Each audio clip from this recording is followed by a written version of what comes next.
अरे का हो बोलिए कहे आपे माया करत बा। अरे पहले मैं हम पर माया करत हो बात सब कुछ हो ऐसे का हो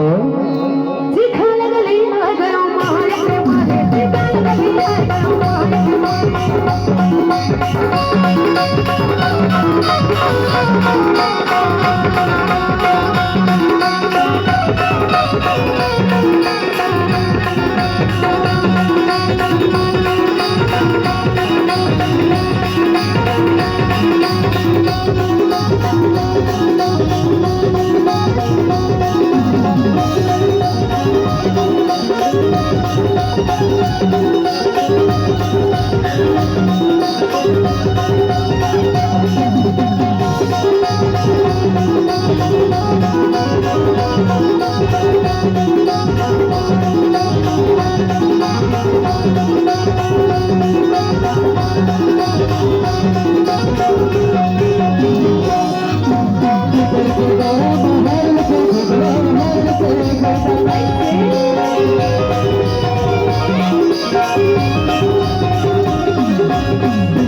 सुनना सुनना वो कर जाने आई करेगा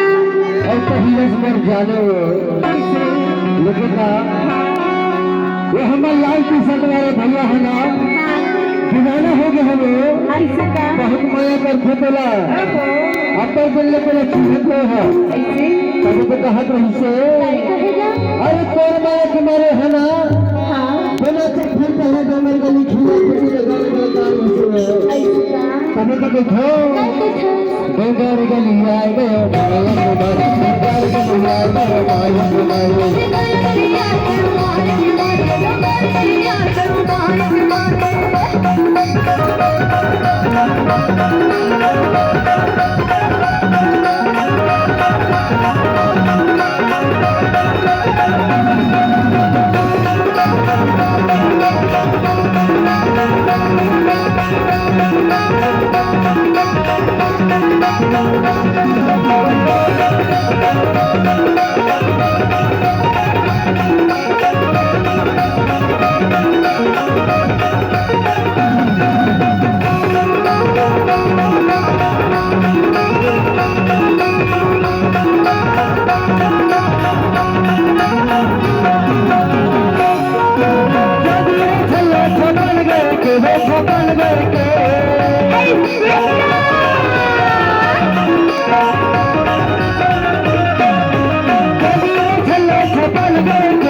बता लो